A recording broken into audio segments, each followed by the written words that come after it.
Je vais commencer par une introduction brève, puisque peut-être que tout le monde n'est pas familiarisé avec ce qu'est la dystonie.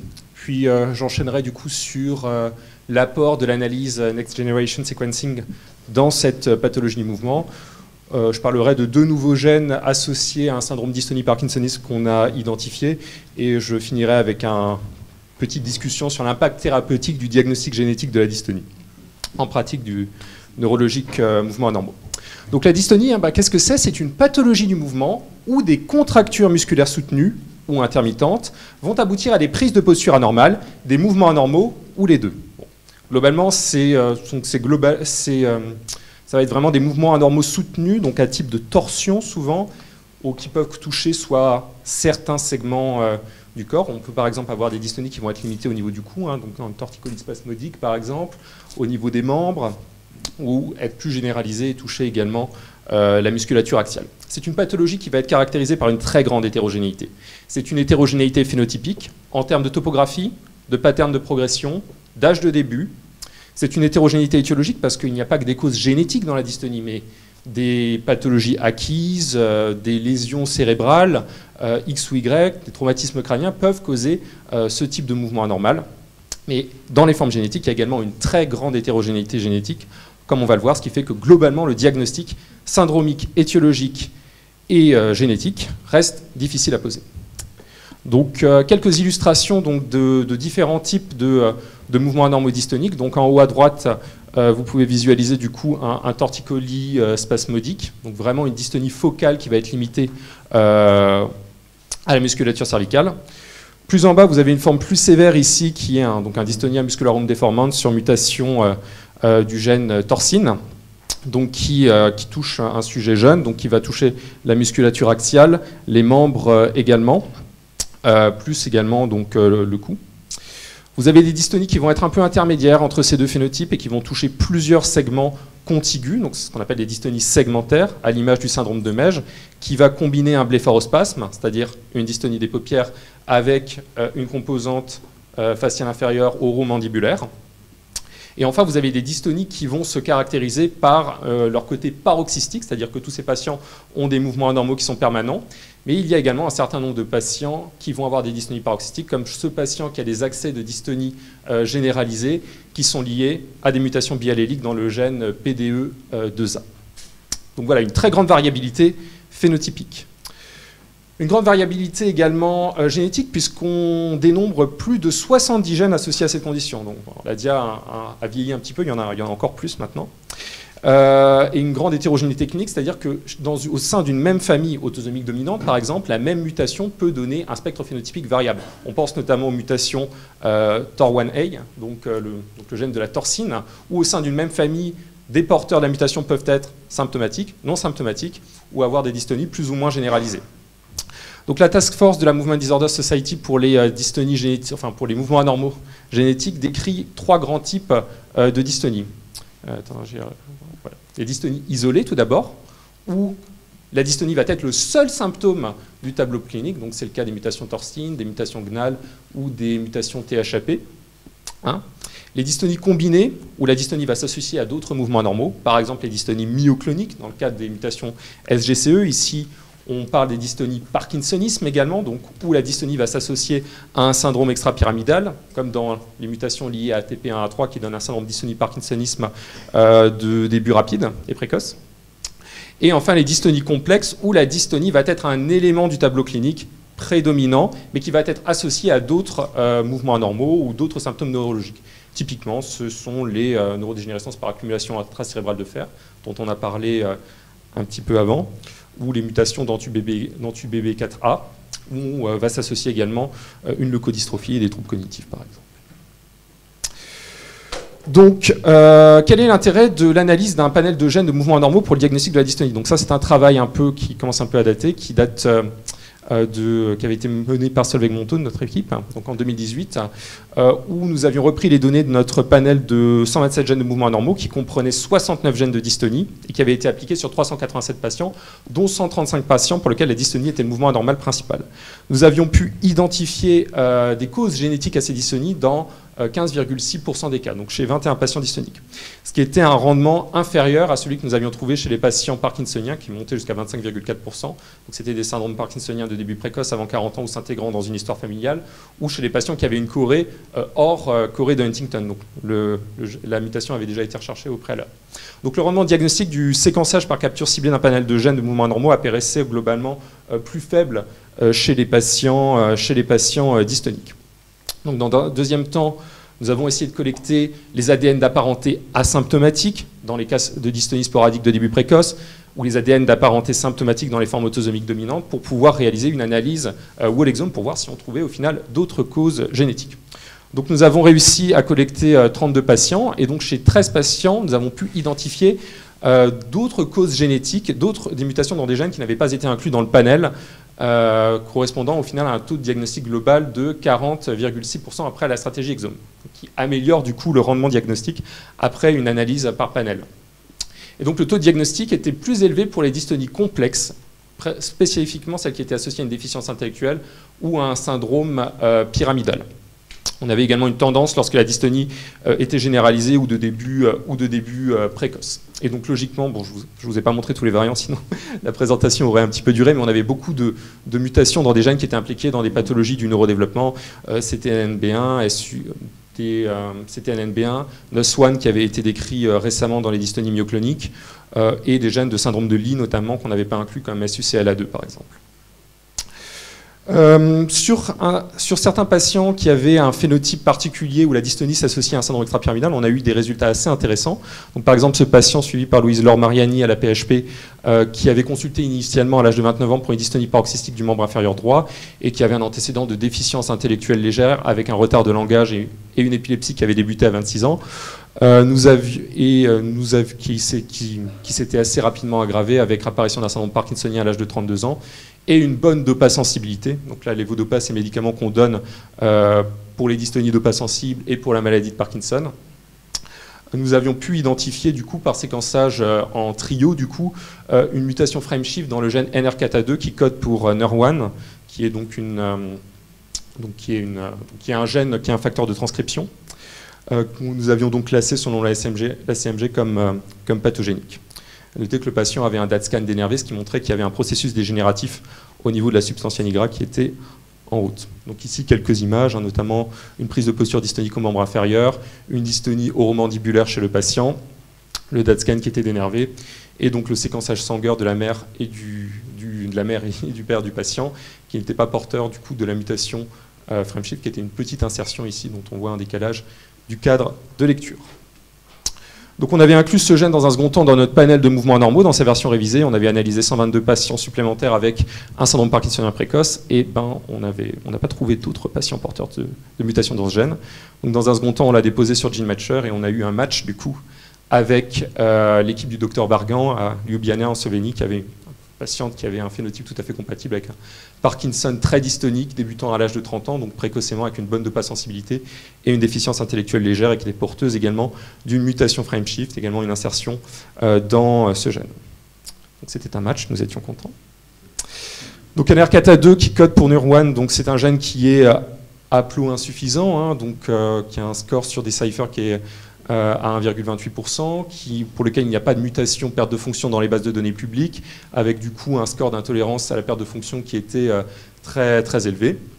Donc, ce qui nous confortait pour retenir la pathogénicité de cette mutation perte de fonction de novo, et qui par ailleurs a déjà été décrit, et un gène qui, lorsqu'il est invalidé de façon hétérozygote chez la souris, donne une perte dopaminergique liée à l'âge, avec apparition de symptômes parkinsoniens chez la souris, avec toutes les réserves qu'on peut avoir, et une diminution cohérente de la dopamine striatale.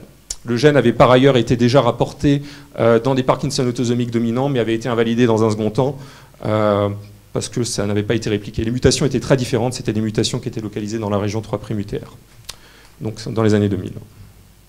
Nous avons trouvé également, avec un patient avec un phénotype tout à fait similaire, combinant déficience intellectuelle, tremblement de repos, myoclonie, dystonie, apparition à l'âge de 27 ans, répondant très bien à la levodopa et s'aggravant assez rapidement, et avec un DAT scan du coup dénervé, une IRM cérébrale normale, une mutation de novo dans le gène PPPP2R5D, donc la P.E200K, qui avait déjà été rapportée dans la déficience intellectuelle légère, mais pas du coup dans les syndromes parkinsonien début précoce et qui était interprété comme pathogénique.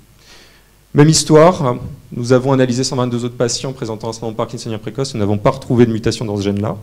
Nous avons déposé le gène sur GeneMatcher et on a eu 2 matchs cette fois-ci avec le docteur Nemeth de Oxford et avec le docteur Chung du Manhattan Presbyterian Hospital, qui avait des patients qui avaient un phénotype associé en déficience intellectuelle, Parkinson dopage sensible, freezing, dystonie et une mauvaise réponse à la stimulation cérébrale profonde dans le deuxième cas, et qui étaient porteurs de la même mutation, la P.E200K. Donc on était assez contents également. Le patient de Manhattan avait été autopsié avec la particularité qu'il n'y avait pas de dépôt de corps de Lévy au niveau de la substance noire, ce qui était un peu atypique par rapport à ce qu'on aurait pu attendre devant un syndrome parkinsonien précoce. Et donc le gène, je passe rapidement, c'est un gène qui code pour une sous-unité régulatrice de la protéine phosphatase PPP2A, qui est impliquée dans beaucoup de processus cellulaires. Donc la mutation P.E200K avait déjà été associée à de la dystonie, à de la déficience intellectuelle plutôt légère, avec un mécanisme supposé d'effet dominant négatif qui aboutit à une inactivation de la sous-unité catalytique. Donc entre-temps, plusieurs publications, donc nous avons publié ces 2 gènes et plusieurs publications sont venues conforter du coup l'implication de ces 2 gènes dans les dystonies dopage-sensibles. Donc ici un cas du coup espagnol, un autre cas du coup allemand pour lequel j'avais été contacté d'ailleurs.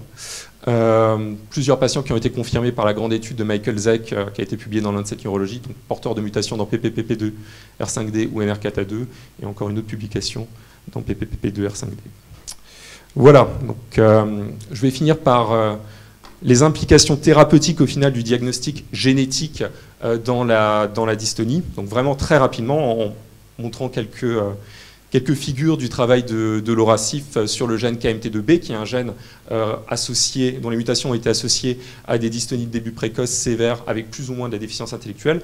On voit ici très bien sur un score de sévérité, donc l'échelle de Marsden de la dystonie, une amélioration procurée par une technique chirurgicale de stimulation cérébrale profonde, la stimulation pallidale bilatérale, avec ici donc du coup une modélisation de l'évolution du score après stimulation cérébrale profonde et les trajectoires individuelles des scores chez les patients.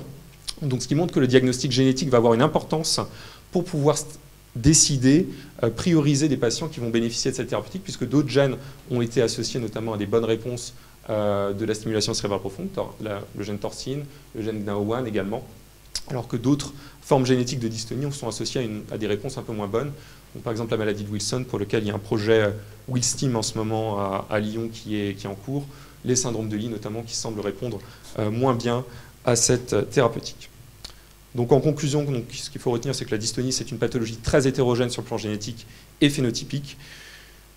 Il y a un meilleur rendement diagnostique qui semble être obtenu par le séquençage de l'exome comparativement au panel. Le séquençage de l'exome semble avoir un intérêt surtout si le tableau clinique est riche et complexe. Donc les mutations dans PPPP2, R5D et NR4A2 sont 2 nouvelles causes rares, parce qu'on n'a pas réussi à les retrouver sur notre petite cohorte, de syndrome dystonie parkinsoniste de début précoce. Et donc il y a une importance également du diagnostic génétique pour prioriser les patients qui peuvent bénéficier d'une chirurgie de stimulation pallidale bilatérale dans le cadre des dystonies. Voilà. Donc je voulais remercier du coup l'équipe de l'IGBMC, des hôpitaux universitaires de Strasbourg, les collaborateurs internationaux, et j'espère avoir tenu le temps. Tout à fait. Merci beaucoup, c'est parfait. Eh bien voilà, quelques questions déjà. Merci beaucoup. Qu'est-ce que vous faites en ce moment, panel ou exome? On continue à faire du panel. Là, on a un peu restreint les. Pour l'instant, on fait essentiellement du panel. On fait toujours d'abord un panel et ensuite on confirme par exome si c'est négatif. Ok.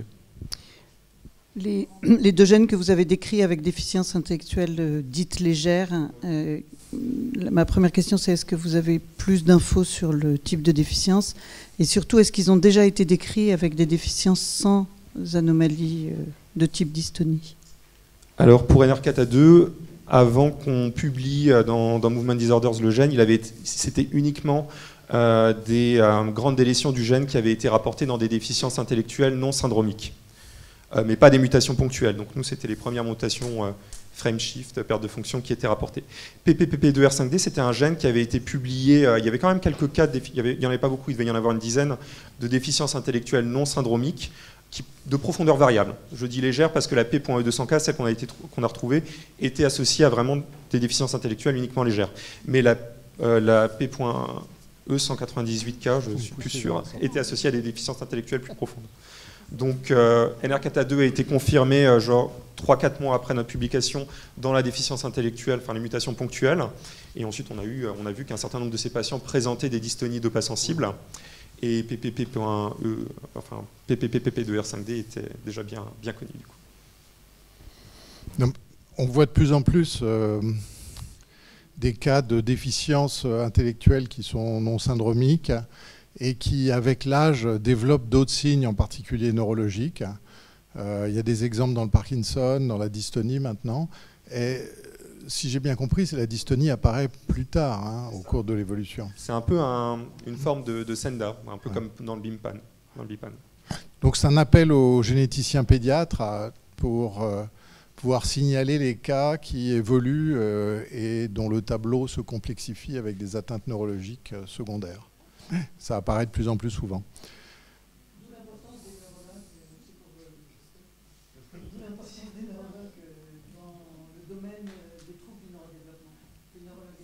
Oui, d'où l'importance de l'interdisciplinarité que nous promouvons. Et du coup, l'évolution en imagerie, vous l'avez sur du long terme, sur des personnes qui ont des dystonies déjà installées depuis longtemps ou pas ? Non, pour ces patients, on n'a pas de suivi à très long terme. Mais les IRM étaient normales à l'âge de 30-35 ans.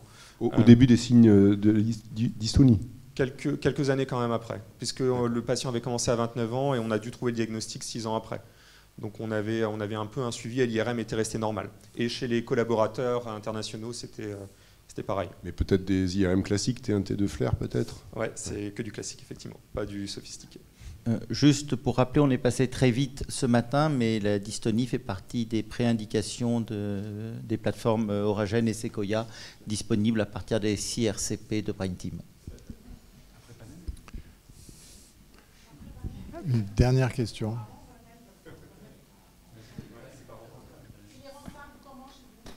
Il est rentable dans les dystonies isolées.